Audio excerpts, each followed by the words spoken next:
संतांचा वारसा या यूट्यूब चॅनलला आजच सबस्क्राईब करा. शुद्ध संप्रदाय चाली, कीर्तन, प्रवचन, कथा, पारायण असे वारकरी संप्रदायाशी संबंधित व्हिडिओ पाहण्यासाठी आमच्या चॅनलला आजच सबस्क्राईब करा. ऐका व सुखी व्हा. रामकृष्ण हरी. आनंद कंदवरून आले पंढरीश परमात्मा. गुरु, देव आणि आई जगाच्या पाठीवरती अशक्य असणाऱ्या या तीन जागा एकत्र ज्यांनी मिळवल्या, साधकांचा मायबाप, चिंतकांचा चिंतामणी, विठोबाचा प्राणसखा, ज्ञानियांची संजीवनी, योगियांचा मुकुटमणी, कैवल्याचा पुतळा, चंद्राची शीतलता, सूर्याची तेजस्विता, आकाशाचं व्यापकपण, धरतीचं धारिष्ट्य, आचार्याचं आचार्यपण, देवाचं देवत्व आणि मातेचं मातृत्व ज्यांच्या हृदयामध्ये विराजमान असताना 700 श्लोकांवरून ज्यांनी 9000 ओव्यांचं विस्तारित स्वरूपात प्रतिपादन करून रसपान तुम्हा आम्हाला ज्यांनी केलं, निवृत्ती दादानं शिळा सरकवली. महाराष्ट्रामध्ये ज्ञानाचा अंधकार झाला. पुढे 350 वर्ष महाराष्ट्र अंधारात चाचपडत राहिला. कोणी ज्ञाना जन्माला येतो का, कोणी नामा जन्माला येतो का, कोणी एका जन्माला येतो का, पण मायबाप आलाच नाही. 350 वर्ष महाराष्ट्राची दौलत या मुघलांच्या टापाखाली तोडवत राहिली. आया बहिणीच्या अब्रूची लत्तर वेशीला टांगली गेली. मूर्तीच्या विटंबना झाल्या. धर्म त्राही त्राही त्राही करू लागला. आणि मग धर्म संस्थापनार्थाय संभवामी युगे युगे असं म्हणत भगवान परमात्म्याने अवतार धारण केला. मुकुटातला एक मणी गळाला दक्षिण वाहिनी इंद्रायणीच्या तटावर. काय ती भाग्याची इंद्रायणी!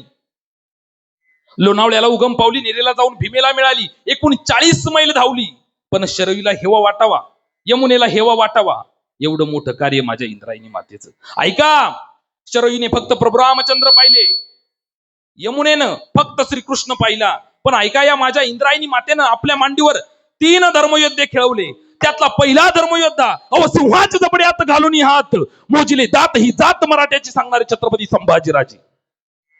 दुसरा धर्मयोद्धा कैवल्य साम्राज्य चक्रवर्ती माऊली महाविष्णू ज्ञानोबराय भगवान. आणि तिसरा धर्मयोद्धा ज्याचा अवतार समीपाला होता, भक्तिभावाचा डाव रंगला, इंद्रायणीचं कार्पण्य धुवून गेलं, पांडुरंगाला खेळगडी मिळाला, इंद्रायणीचं पाणी पिऊन ज्यांची वाणी तृप्त झाली, वाणीला भर आला, वाणीतून अमृत बरसू लागलं आणि 4200 अभंग निर्माण झाली. त्या 4200 अभंगातील 28000 चरण, त्या 28000 चरणातील एका एका एका एका एका एका अक्षरामध्ये भगवान परमात्म्याशिवाय दुसरं कोणाशी बोलले नाही. आपल्या वाणीला विटाळू दिलं नाही. आपल्या हृदयामध्ये पतिव्रता बसवून ठेवली आणि त्या पतिव्रतेची आराधना फक्त न फक्त त्या पंढरीशी पांडुरंग परमात्म्यासाठी होती. असे देवनिवासी वैराग्यवान साधू ज्यांनी भंडारा भामचंद्र गोराड्याला भाऊबंद मानलं, वृक्षवल्लीला सोयर मानलं, पक्षांना सुस्वरान भजन आळवायला लावलं. अहो, जगाच्या पाठीवरती कुणालाही न दिसणारा भगवान परमात्मा या भामचंद्र पठारावरती 15 दिवस मांड ठोकली आणि दगडाचा खोळ पांघरून बसलेला परमात्मा त्याला वैकुंठातून खाली आणलं, त्याच्याशी हितगुज केलं व ते गाथ्यामध्ये प्रतिपादित केलं.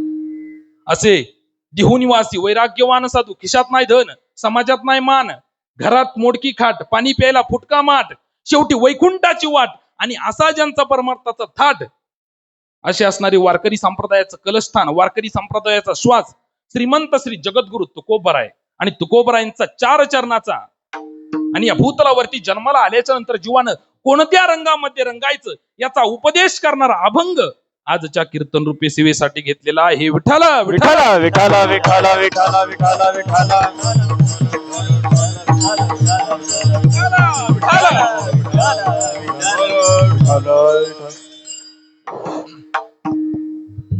रंगी रंगे रे श्रीरंगे, काय भुललासी पतंगे, शरीर जायाची ठेवणे, धरीसी अभिलाष जने. तर असो, जगद्गुरु तुकोबरायांचा 4 चरणाचा आणि उपदेशपर प्रकरणातील अभंग कीर्तन रूपी सेवेसाठी घेतलेला आहे. या अभंगातून जगद्गुरु तुकोबराय या भूतलावरती जन्माला आलेल्या जीवाला उपदेश करतात. बाबांनो, तुम्ही रंगताय ना, पण रंगत असताना कोणत्या रंगामध्ये रंगा, तर श्रीरंगाच्या रंगामध्ये रंगा. रंगी रंगे रे श्रीरंगे, काय भुललासी पतंगे. त्या पतंगासारखं भुलून जाऊ नका, त्या श्रीरंगाच्या रंगामध्ये रंगा. का त्या श्रीरंगाच्या रंगामध्ये रंगा, तर शरीर जायाचे ठेवणे, धरीसी अभिलाष जने. तुम्हाला जो मानवी देह मिळालाय, जो नरदेह मिळालाय ना, तो एक ना एक दिवस कसा आहे माता माऊल्यांनो, तर जाणार आहे. आणि म्हणून त्याचा अभिलाष धरू नका. बरं, शरीराचाच अभिलाष धरू नका असं नाही, तर तुम्हाला जो तुमचा परिवार दिसतोय, तुमची जी संपत्ती दिसते ना, त्याचा सुद्धा अभिलाष धरू नका. कारण का कसं आहे ते, तर ते सर्व क्षणभंगूर आहे. नव्हे तुझा हा परिवार द्रव्यदारा क्षणभंगूर, शरीर जायाचे ठेवणे धरिसी अभिलाष जने. आणि मग महाराज म्हणतात, मग ऐका, कोणत्याच गोष्टीचा अभिलाष धरू नका, कारण अंतकाळात तुमच्या बरोबर कुणी येणार नाही. अंतकाळातून तुम्हाला जर कुणी सोडवणार असेल तर तो फक्त आणि फक्त भगवान परमात्मा आहे. म्हणून तुम्ही काय करा, तर त्या भगवान परमात्म्याला धरा. अंतकाळीचा सोयरा तुका म्हणे विठू धरा, शरीर जायाचे ठेवणे धरिसी अभिलाष जने. आता हा आपला अभंगाचा सरळ सरळ काय झाला, भावार्थ झाला. म्हणजे आपलं कीर्तन या ठिकाणी संपलं, बरोबर का? नाही तर ऐका, कीर्तन आता असो. सेवेला सुरुवात करण्यापूर्वी अल्पसा परिहार द्यायचा, तो म्हणजे असा, आणि ते श्रोत्याचं कर्तव्यच असतं. किम निमित्ताने आज सप्ताह हा आपला चालू आहे, सर्वांना ज्ञातच आहे, परंतु ते वक्त्याचं सांगण्याचं काय असतं गौरव दादा, कर्तव्य असतं. म्हणून काय सांगायचं, सालाबाद प्रमाणे प्रभू रामचंद्रांच्या या जन्म उत्सवाच्या निमित्ताने आपल्या या हुपरी गावामध्ये चालू असलेला हा अखंड हरिनाम सप्ताह. मगाशीच मी दादांना विचारलं, तसंच चोपदार महाराजांनी मला सुद्धा सांगितलं. म्हटले महाराज, त्यांना विचारलं सप्ताह कधीपासून सुरू झालेला आहे, कारण वर्ष त्यावरती पत्रिकेवरती नव्हतं. म्हटले महाराज, आज तागायत तरी आम्हाला कोणाला आठवत नाही की सप्ताह कधी सुरू झालाय. म्हणजे याचा अर्थ असा की सप्ताह कधी सुरू झालाय कोणालाही माहिती नाही. म्हणजे अनादी काळापासून चालू असलेला हा प्रभू रामचंद्रांच्या जन्म उत्सवाच्या निमित्ताने हा आपला खऱ्या अर्थाने काय चालू आहे, तर अखंड हरिनाम सप्ताह ग्रंथराज ज्ञानेश्वरी पारायण चालू आहे. आणि दुसरी गोष्ट अशी बरं का, मी बऱ्याच ठिकाणी सप्ताहात कीर्तन केली, बऱ्याच ठिकाणी पाहिलं, काही सप्त्यांनी तर ज्ञानेश्वरी पारायणच होत नाही. परंतु आपल्या इथं 78 वर्ष झाली, वा 78 वर्ष झाली सप्ताहाला, तर असो. परंतु आपल्या इथं ज्ञानेश्वरी पारायण होतंय, पण निस्त होत नाही तर थाटामाटात होतोय. किती लोकसंख्या आहे आपली पारायणाची? चोपदार महाराजांनी सांगितलं, म्हटले 125 ते 150 लोक काय बरोबर पारायणाला बसतो. आणि ही संख्या म्हणजे, आणि एक सांगू का, खऱ्या अर्थाने हीच आपल्या सप्ताहाची पावती. तोच पावती काय, आपल्या गावात अखंड हरिनाम सप्ताह होत असतील, आपल्या गावात भजन होत असेल, कीर्तन होत असेल, तर त्याचा परिणाम काय दिसला पाहिजे, तर हा परिणाम महाराज. कारण भाव धरोनी या वाचे ज्ञानेश्वरी कृपा करी हरी दयावरी. म्हणून जी ज्ञानेश्वरी पारायणाला माणसं बसलेली ना, त्यांच्यासाठी एकदा जोरदार टाळ्या वाजवा.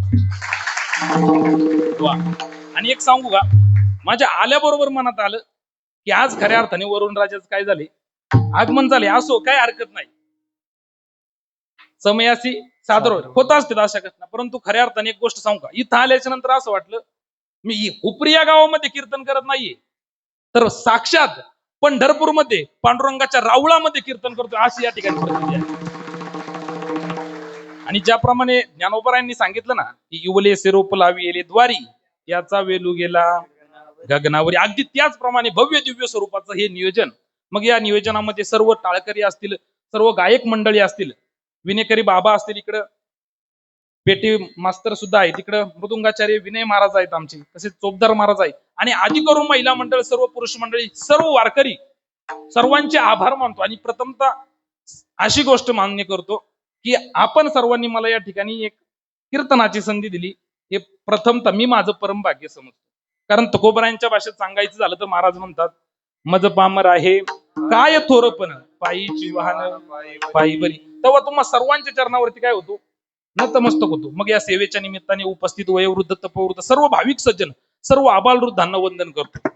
तसेच राजकीय क्षेत्र असेल, कला क्षेत्र असेल, क्रीडा क्षेत्र असेल, सांस्कृतिक क्षेत्र असेल, शैक्षणिक क्षेत्र असेल, सर्व क्षेत्रातील मंडळी सर्वांच्या चरणावरती नतमस्तक होतो. कोणाचाही नाम उल्लेख न करता आपल्या गावातील, आपल्या पंचक्रोशीतील सर्व वारकरी मंडळी, सर्व वारकरी संप्रदायाचा प्रचार प्रसार करणारी सर्व वारकरी मंडळी सर्वांच्या चरणावरती नतमस्तक होतो. मस्तक हे पायावरी या वारकरी संतांच्या सर्वांच्या चरणावरती नतमस्तक होतो. आणि सेवेला सुरुवात करत असताना एक गोष्ट सांगतो बरं का महिला मंडळ, मग अशी तुमची भरपूर बडबड चालू होती, पण ऐका, कीर्तनामध्ये बडबड कोणी करायची नाही बरं का, तुमच्या फायद्यासाठी सांगतो. माहित नसेल तुम्हाला किंवा असेलही माहिती, ऐका, तुम्ही जर आता कीर्तनामध्ये बडबड केली ना, तर पुढच्या जन्मात तुम्हाला डराव करावं लागेल. म्हणजे काय, बेडूक व्हावं लागेल. माझं ऐकू नका, महाराज सांगतात, कीर्तनी बडबड करीलो जो कोणी बेडूक होऊनी येईल जन्म. हा बेडूक व्हावं लागेल, त्यामुळे बडबड करायची नाही. हा दुसरी गोष्ट अशी कीर्तनामध्ये ज्या ज्या वेळेस भजन होईल ना, महिला मंडळ भजन, त्या त्यावेळेस सर्वांनी काय करायचं माहिती का? मुखाने टाळी आणि हाताने नामस्मरण करायचं. बरोबर का? बरोबर. लक्ष आहे का जागेवर? काय करायचं? हाताने टाळी आणि मुखाने नामस्मरण करायचं. हा, आणि तिसरी गोष्ट अशी, कीर्तन चालू असताना कीर्तनामध्ये मी काय करेल, तुम्हाला एखादा प्रश्न विचारेल, तुम्ही त्या प्रश्नाचं मला काय द्यायचंय? उत्तर द्यायचंय. म्हणजे मी तुम्हाला साथ घालेल, तुम्ही मला काय द्यायचंय? बोला, काय द्यायचंय? प्रतिसाद द्यायचाय. आणि कीर्तन सांगत असताना, कीर्तन चालू असताना एखादा मुद्दा तुम्हाला पटला, एखादा मुद्दा तुम्हाला समजला, काय करायचं? मान हलवायची. काय करायचं? काय करायचं? मान हलवायचं. हा, आणि जरी एखादा मुद्दा तुम्हाला नाही कळाला तरी सुद्धा काय करायचं? हा, जपलं म्हणायचं, विठ्ठल विठ्ठल विठ्ठल विठ्ठल विठ्ठल विठ्ठल विठ्ठल विठ्ठल विठ्ठल विठ्ठल विठ्ठल. मग ऐका, प्रभू रामचंद्रांच्या जन्मोत्सवाच्या निमित्तानं हा आपला काय अखंड हरिनाम सप्ताह चालू आहे. आणि मला वाटतं या सप्ताहातील एक 5वा दिवस आहे ना आजचा, का 6वा? 5वा. हा, आणि या 5व्या दिवसाची सेवा माझ्यासारख्या पामराच्या वाट्याला आली. पण एक गोष्ट सांगू का, आपल्या गावामध्ये हा अखंड हरिनाम सप्ताह होतोय, पण याचा परिणाम काय होते आपल्या गावावरती? काय परिणाम होतोय?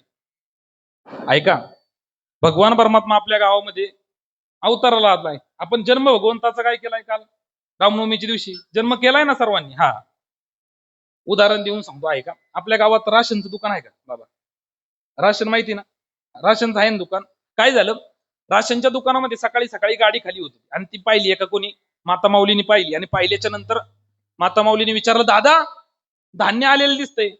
दादा म्हटला, हो आले. म्हटली, काय आहे? तो दुकानदार म्हटला, साखर आली, साखर. ती म्हटली, दादा कशी आली? किती आली? कुठून आली? तो म्हणला, ऐक, साखर आली, साखर कुठून आली? तर मोदीच्या योजनेतून आली, पंतप्रधानाच्या योजनेतून आली. किती आली? तर 5 किलो आली. प्रत्येक कुटुंबाला 5 किलो, प्रत्येक कुटुंबाला 5 किलो. बरं कशी आहे? मोफत मोफत मोफत मोफत मोफत मोफत. अशी बातमी कुणी ऐकली? आता त्या माता माऊलीने ऐकली. आता महिला मंडळ, तुम्ही मला सांगा, माता माऊलींचं कसं असतं? हिला म्हणून सांगते ना, अख्ख्या गावात करते. तिने काय केलं? सगळ्या गावात सांगितलं. आता सगळ्या गावात काय? तीच चर्चा. पानवठ्यावर तीच चर्चा.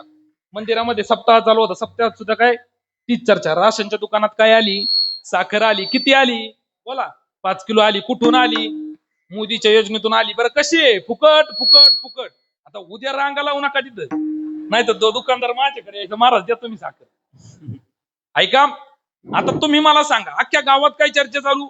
साखर आली, साखर आली. साखर प्रत्येकाला भेटणार. किती भेटणार? 5 किलो भेटणार, 5 किलो भेटणार. आता तुम्ही मला एक गोष्ट सांगा, साखर आली कुठं? कुठं? हा, राशनच्या दुकानात. परंतु आनंद कोणाला झाला? अख्ख्या गावाला. अगदी त्याचप्रमाणे भगवान परमात्मा अवताराला आला कुठं? आपण जरी जन्म या मंदिरामध्ये केला असेल, आपला सप्ताह जरी या ठिकाणी मंदिरामध्ये चालू असेल, तरी याचा आनंद, याचा फायदा कोणाला होणार आहे? तर संपूर्ण गावाला होणार आहे. आणि हे मी माझ्या मनाचं सांगत नाही बरं का, तुकोबरायांनी सांगितलंय. ऐका, ज्यावेळेस भगवान श्रीकृष्ण परमात्मा गोकुळामध्ये जन्माला आला ना, त्यावेळेस काय झालं? गोकुळीच्या सुखा अंत पार नाही लेखा, बाळकृष्ण नंदा घरी आनंदल्या नर नारी. भगवान परमात्मा आला कुठं? जन्म आला कुठं? नंदाच्या घरी आला. परंतु त्याचा परिणाम गोकुळीच्या सुख. अगदी त्याप्रमाणे तुम्ही आम्ही जरी सप्ताह या ठिकाणी करत असलो, तरी याचा फायदा कोणाला होणार आहे? तर संपूर्ण गावाला होणार आहे. म्हणून संपूर्ण गावाने काय केलं पाहिजे? या अखंड हरिनाम सप्ताहामध्ये तन मन धनाने सेवा केली पाहिजे. विठ्ठल विठ्ठल विठ्ठल विठ्ठल विठ्ठल विठ्ठल विठ्ठल विठ्ठल विठ्ठल विठ्ठल विठ्ठल. हो. तर असो, अगोदरच आपला काय झालाय, वेळ झालेला आहे. मी बरोबर 9ला संपेल, पण एक 10-15 मिनिटं जास्त घेतली तर चालतील ना? आणि तुम्ही जरी नाही म्हटले तरी मी काय करणार आहे? घेणारच. तर असो, ऐका, जगद्गुरु तुकोबारायांचा 4 चरणाचा आणि उपदेशपर प्रकरणातील अभंग कीर्तन रूपी सेवेसाठी घेतलेला आहे. या अभंगातून जगद्गुरु तुकोबाराय उपदेश करतात. मग ऐका, कोण तुकोबाराय? तर वैराग्य मूर्ती तुकोबाराय. मग वैराग्य कशाला म्हणायचं? तर विचार सागरकर सांगतात, इहलोकापासून परलोकापर्यंत अनुकूल मांडलेल्या भोगाच्या त्यागाच्या इच्छेस वैराग्य असे म्हणतात. कशाला? इहलोकापासून परलोकापर्यंत अनुकूल मांडलेल्या त्यागाच्या भोगाच्या त्यागाच्या इच्छेस काय म्हणतात? वैराग्य असे म्हणतात. कळालं का? गेलं डोक्यावरून?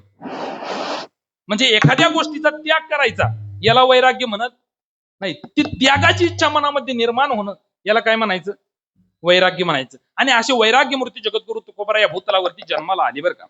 आणि जन्माला आल्याच्या नंतर त्यांनी या समाजाकडे पाहिलं आणि या समाजाकडे पाहिल्याच्या नंतर त्यांचं असं लक्षात आलं की अरे मुंगीपासून तर ब्रह्मदेवापर्यंत प्रत्येक जीव हा काय माता माऊल्यांनो रंगलेला आहे. हा रंगण्याचं त्याचं साधन मात्र भिन्न भिन्न आहे. रंगण्याचं त्याचं साधन मात्र वेगवेगळं आहे. परंतु प्रत्येक जीव हा काय झालाय? कशा ना कशा तरी रंगलेलाच आहे. आता साधारण माणसं म्हणून जातात ना अमुक अमुक आहे ना लई रंगील माणूस आहे. काय म्हणतात?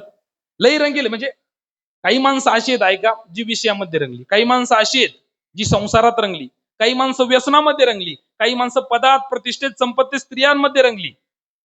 पण ऐका एक गोष्ट सांगू का, आम्ही जर त्या भगवान परमात्म्याच्या नामचिंतन सोडून इतर कोणत्याही रंगामध्ये रंगलो ना तर आमच्या आयुष्याचा बेरंग झाल्याशिवाय राहणार नाही महाराज. आणि बेरंग झालेलं आयुष्य जनावराचं काय आणि माणसाचं काय सारखंच आहे ना. मी मगाशी बोलून गेलो माणसं सगळी रंगलेली, फक्त रंगण्याचं साधन मात्र काय काय प्रत्येकाचं वेगळं आहे. मग काही माणसं अशी आहेत जी विषयामध्ये रंगली बरं का माऊली. कशात रंगली? विषयामध्ये रंगली. पण ऐका तुकोबरायांना त्यांची फार काळजी वाटली आणि म्हणून तुकोबराय म्हणतात विषय ओढी भुलले जीव आता याची कोण करील कीव नुपचे नारायणी भाव पावोनी ठाव नरदेह. ऐका बरं विषयात गुंतलेल्या माणसांचं कसं असतं माहिती का?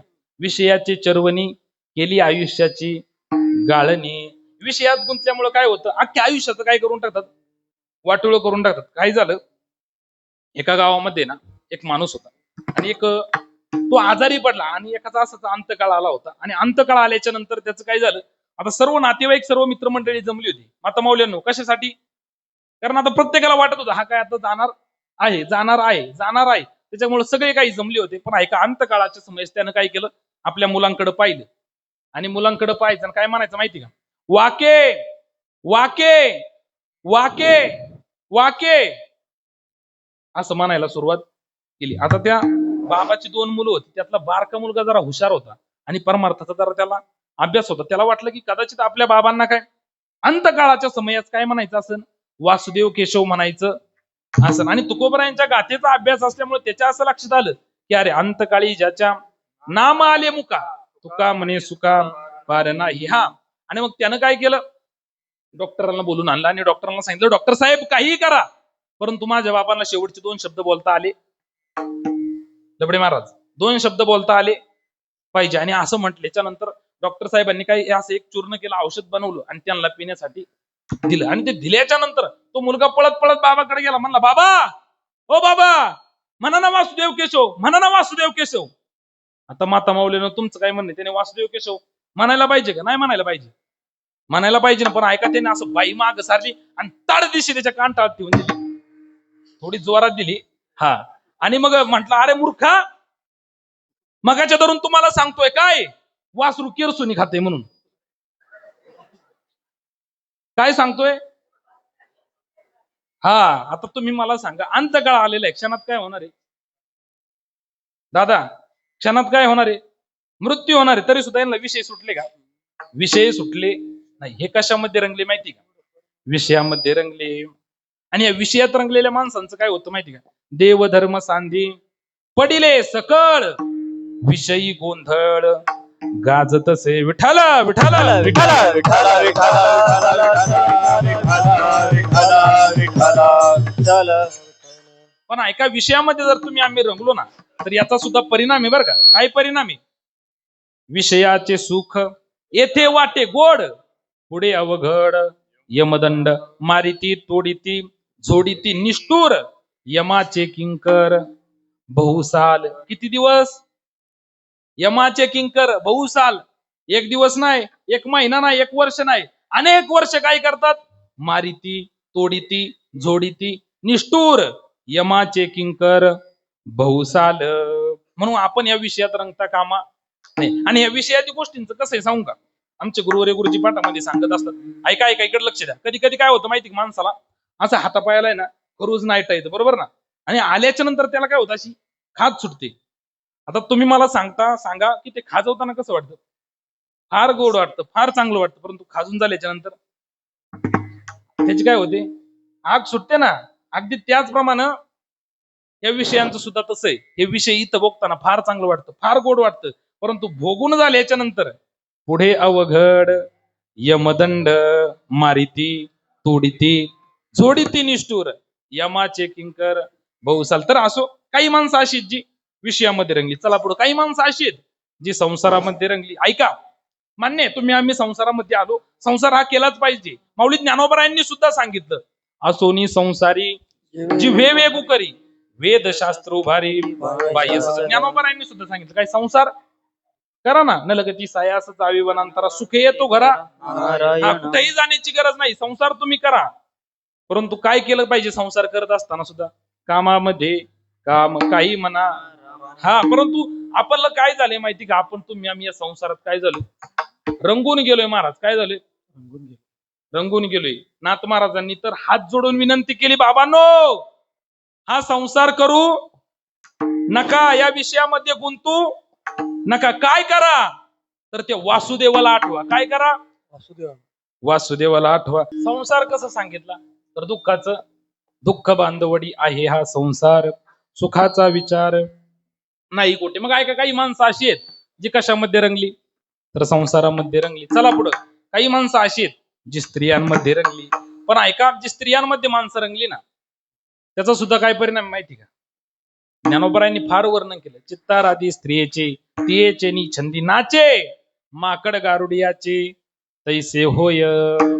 ऐका, अमृत हाताला आलं होतं महिला मंडळ. अमृत कोणाच्या? राक्षसांच्या. ज्यावेळेस समुद्र मंथन झालं ना, त्यातून जी रत्न बाहेर पडली त्यापैकी काय अमृत हे सुद्धा होतं, परंतु त्यांना ते पिता आलं नाही. काय कारण तर भगवान परमात्म्याने मोहिनीचं रूप धारण केलं आणि त्या मोहिनीच्या रूपाला ते काय झाले, राक्षस बोलून गेले आणि हाताला आलेलं अमृत सुद्धा काय गमवावं लागलं. हा काय त्याचा परिणाम आहे महाराज. संसारात तुम्ही रंगले ना, त्याचा सुद्धा परिणाम आहे. काय? जनतरी देखे गुंतले प्रपंचे स्मरण ते त्याचे त्याचे नाही. प्रपंचात गुंतल्यामुळे काय झालं, त्या भगवान परमात्म्याची आम्हाला आठवण राहत नाही. आणि आम्ही जर त्याला विसरलो ना महाराज, काय होईल माहिती का? विसरली तया थोर झाली हानी पचतील खाणी 84. आम्ही त्याला विसरलो तर 84 लक्ष दुःख आम्हाला भोगावं लागणार आहे. मग ऐका, चला पुढे. काही माणसं अशी आहेत जी विषयामध्ये रंगली, काही माणसं अशी आहेत जी संसारात रंगली, काही माणसं अशी आहेत जी स्त्रियांमध्ये रंगली, आणि काही माणसं अशी आहेत जी कशामध्ये रंगली माहिती का? व्यसनामध्ये रंगली. कशात रंगली? व्यसनामध्ये रंगली. पण ऐका, माझं तुम्हाला सांगणं आहे, जर कोणी व्यसन करत असेल ना तर व्यसन करू नका. ऐका, ज्या कुटुंबातील व्यसनामुळं एखादा करता करविता पुरुष निघून गेलाय ना, त्या कुटुंबाची अवस्था पहा तुमच्या नक्कीच लक्षात येईल. का व्यसन नाही केलं पाहिजे? पण माणसं एवढी बावळट आहे ना महाराज, किती म्हणजे. ऐका, आता त्या तंबाखूच्या पुडीवरतीच आहे ना, त्याच्या मालकानं काय त्या कंपनीवाल्याने लिहिलेलं असते, तंबाखू खाने से कॅन्सर होता आहे. तरी सुद्धा हा बहादर काय करतो माहिती, तिथंच फोडतो. म्हणजे ही कधी सुधारणार नाही. पण माणसाने व्यसन नाही केलं पाहिजे. बरं, किती व्यसनामध्ये रंगतात, किती व्यसनामध्ये रंगतात. ऐका, आमच्या गुरुवारी गुरुजी एक विनोदाने आहे ना दृष्टांत सांगत असतात. काय झालं, एका गावामध्ये 4 माणसं होती बरं का, गांजा पिणारे. काय? गांजा पिणारे. हा, आणि त्यांचा रोजचा दिनक्रमच होता. सकाळी उठलं काय पुढं बसायचे, शाळेच्या वरांड्यावर गावातल्या काय कट्ट्यावरती बसायचं. आणि याचा परिणाम काय व्हायचा, गावातली जी तरुण मंडळी, जी लहान लहान मुलं यांच्यावरती त्याचा काय व्हायचा, वाईट परिणाम व्हायचा. म्हणून गावातल्या 4-5 जणांनी एकत्र येऊन काय केलं तर मीटिंग भरवली की अरे यांना कुठंतरी यांची सोय केली पाहिजे. मग त्यांना सांगितलं, ऐका, तुम्हाला गांजा प्यायचा आहेच ना, मग तुम्हाला आजपासून तुम्ही शाळेच्या वरांड्यावर बसायचं नाही, मंदिराजवळ बसायचं नाही. तुम्हाला प्यायचंयच ना गांजा, नदीच्या कडेला जे शंकराचं मंदिर आहे तिथं तुम्ही काय करायचं, जायचं. आणि असं ठरलं. आणि ठरल्याच्या नंतर काय झालं, असे हिवाळ्याचे दिवस आले. आणि हिवाळ्याचे दिवस आल्याच्या नंतर 4 जण कुठे गेले, गांजा प्यायला गेले. आणि पिल्याच्या नंतर एवढा गांजा पिला, काय अक्कल राहिली नाही, काही सुधीवर राहिले नाही, सुधीवर राहिले नाही. आणि नंतर एक जण म्हणाला दुसऱ्याला, म्हणला, रामभाऊ म्हटला, हिवाळ्याचे दिवस आहेत, पावसाळ्याचे दिवस आहेत, म्हटला काय होते, रात्री अपरात्री आपल्याला एवढ्या लांब काय करावं लागतंय, यावं लागतं, इचुकाट्याचं यावं लागतंय, सगळे वाट गचबन तोडीत यावं लागतंय. म्हणलं आपण एक काम करू, म्हटला हे शंकराचं मंदिरच ढकलीत ढकलीत गावच्या मारुतीच्या मंदिराजवळ नेऊ. काय म्हटला, ढकलीत ढकलीत कुठं नेऊ, मारुतीच्या मंदिराजवळ नेऊ. दुसरा म्हणला, हे चांगल्या कामाला उशीर कशाला, लगेच दुरा, लगेच 4 जण आहे का 4 कोपऱ्याला झाली. आणि त्यांचं सुरू झालं, ए डाकला रे डाकला, डाकला रे डाकला, तिरक झालं बघ, तिरक झालं बघ, पडम बघ, पडम बघ. आता मंदिर तिरक होत नव्हतं बरं का बाबा, मंदिर तिरक होत, तिरक कोण होती ती तिरक होत होती. हा, तास झाला, 2 तास झाला त्यांचा तो राडा चालूच आहे. आणि त्यातल्या एका जणाचं काय झालं, तर नवीनच लग्न झालं होतं महाराज. आणि नवीन लग्न झाल्यामुळे त्याची पत्नी काय करी, जेवणासाठी वाट पाहत होती. पण तिला माहिती होती हे कुठं असणार आहे. तिला असा राग आला, तिला रोजच मड, तिला असा राग आला, तिने काय केलं, आता आपल्या कोल्हापूरची स्पेशल काय आहे का हातामध्ये, कोल्हापुरी घेतली आणि दुसऱ्या हातात बॅटरी घेतली आणि निघाली ताड ताड ताड ताड. कुठं निघाली, महादेवाच्या मंदिराकडे. आणि तिथं तिने आल्याच्या नंतर पाहिला यांचा हा पराक्रम. ए डाकला रे डाकला, डाकला रे डाकला.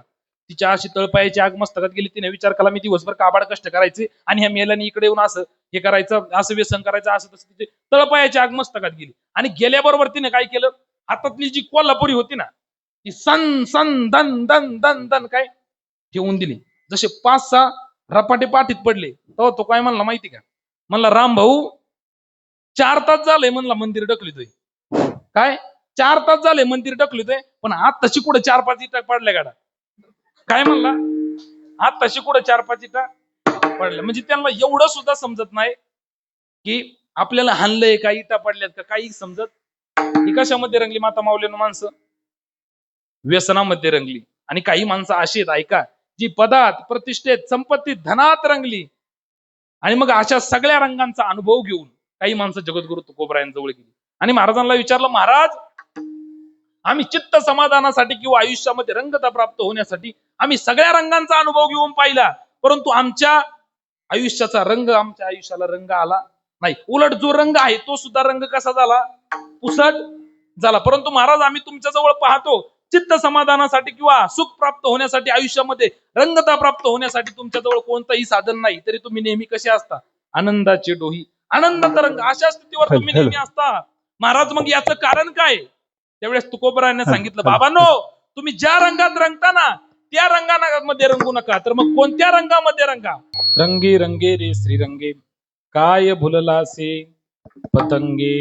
महाराज म्हटले, बाबांनो तुम्ही ज्या रंगात रंगताय ना त्या रंगामध्ये रंगू नका. मग कोणत्या रंगामध्ये रंगा, तर श्रीरंगाच्या रंगामध्ये रंगा, श्रीरंगाच्या रंगामध्ये रंगा, श्रीरंगाच्या रंगामध्ये रंगा. आता श्रीरंगाच्या रंगामध्ये रंगा म्हणजे नेमकं काय करायचं, काय करायचं, श्रीरंग नावाचा कलर आणायचा लावून घ्यायचं नाही. श्रीरंगाच्या रंगामध्ये रंगायचं म्हणजे भगवान परमात्म्याचं नामस्मरण करायचं. आता श्रीरंग म्हणजे कोण, तर भगवान परमात्मा. ऐका, भगवान परमात्म्याला श्रीरंग हे नाव कधी प्राप्त झालं माहिती का, ज्यावेळेस समुद्र मंथनातून 14 रत्न बाहेर निघाली त्यावेळेस त्यामधून काय लक्ष्मी आई साहेब सुद्धा बाहेर आल्या होत्या.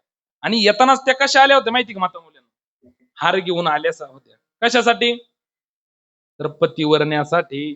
कशासाठी आल्या होत्या, पतिवरण्यासाठी. आणि पतिवरण्यासाठी आल्याच्या नंतर आता प्रत्येकाला वाटत होतं काय, हिनं माझ्या गळ्यात हार टाकावा. कुणी, लक्ष्मी मातेने काय करावं, माझ्या गळ्यात हार टाकावा असं प्रत्येकाला वाटत होतं. काही तर एवढे उतावेळ झाले की स्वतः जाऊन ते हारात डोकं घालायचे. अशाने काही कुठं लग्न होत असतं काय म्हणत, मुलीची इच्छा पाहिजे ना, त्याशिवाय लग्न होत नाही. मग त्यांचा नाईलाज व्हायचा, अपमान व्हायचा.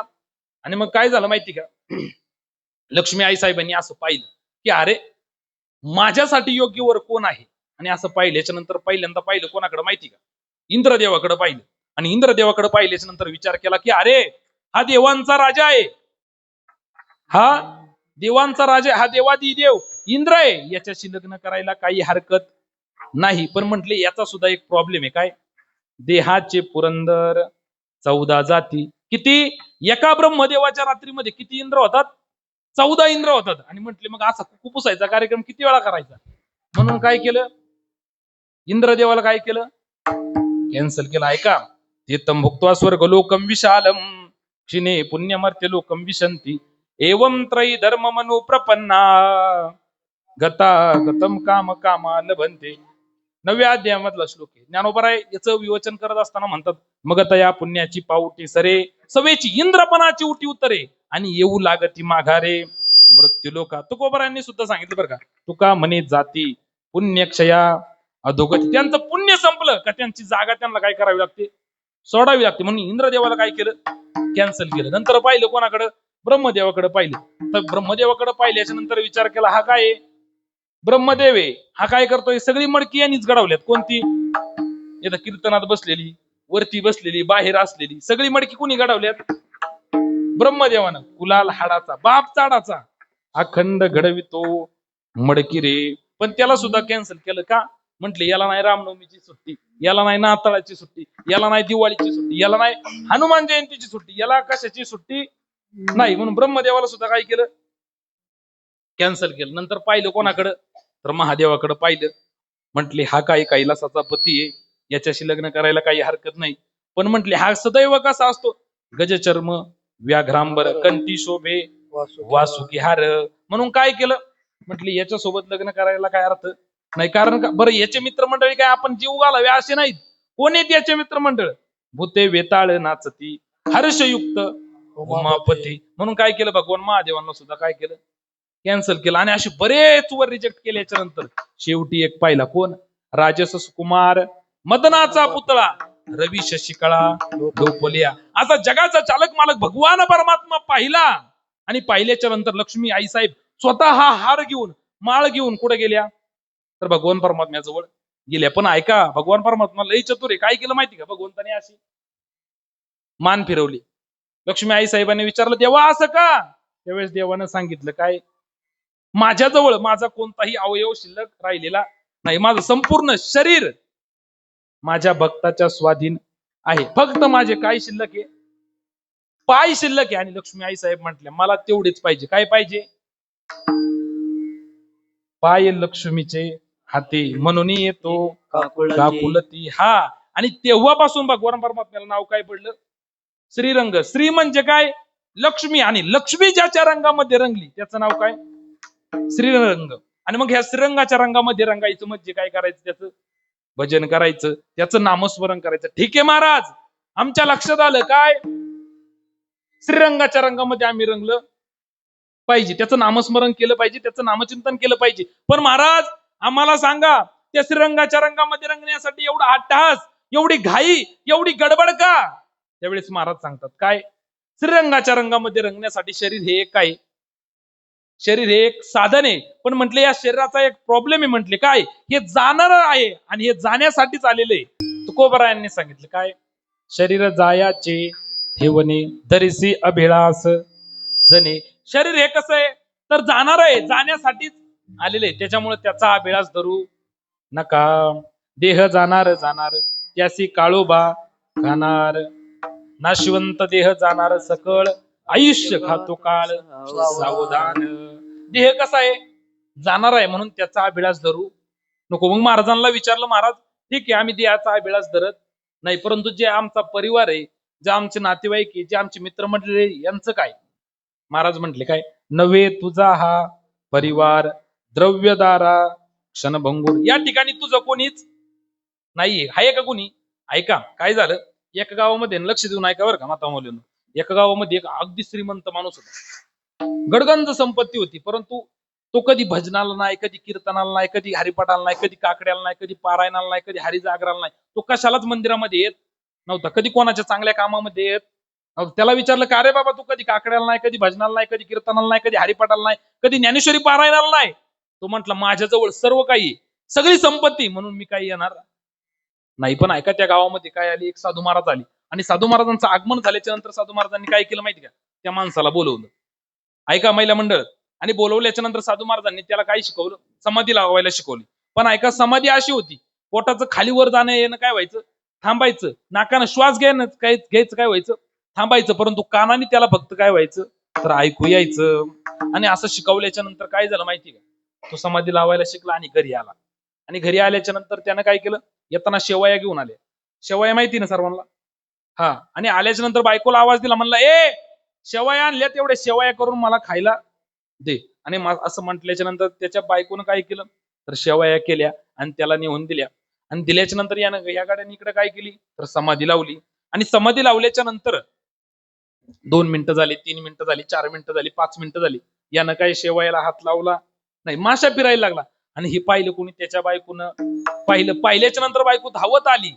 आणि धावत आली तर असा हात लावायला गेली, तर त्यानं काय केलं माहिती का? असा हात, गौरव दादा, त्यानं असा हात झटकला. त्याच्या पत्नीला वाटलं काय आपला नवरा गेला, म्हटली पुढं आळंदीला. कुठं गेला? हा गेला म्हटली वर. आणि तिनं विचार केला मनातल्या मनात, म्हटली अरे आता वाजलेले सकाळचे 9 वाजलेत. आता किती वाजलेत? 9 वाजलेत. पण म्हटली आता यांचे नातेवाईक, यांचे मित्रमंडळी, यांचे पाहुणे रावळे सगळे येतवर काही संध्याकाळ होईल आणि तोपर्यंत उपाशी वरडावं लागन. आणि तिनं काय केलं मग दुसऱ्या शेवया केल्या बरं का, आणि त्याच्याच शेजारी बसून खाल्ल्या.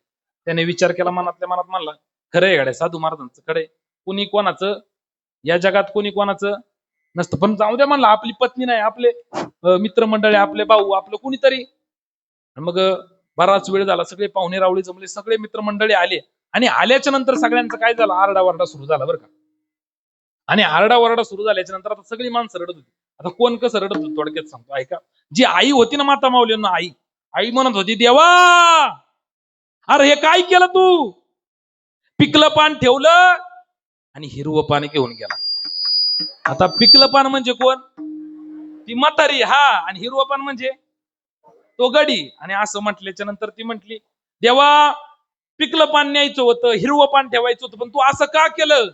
आई रडत होती महाराज. बायको सुद्धा रडत होती. बायको म्हणत होती, देवा तू असं करायला नव्हतं पाहिजे, मुलांना बापाच्या आधाराची गरज असती, आईच्या मायेची गरज नसती. सगळे रडत होते.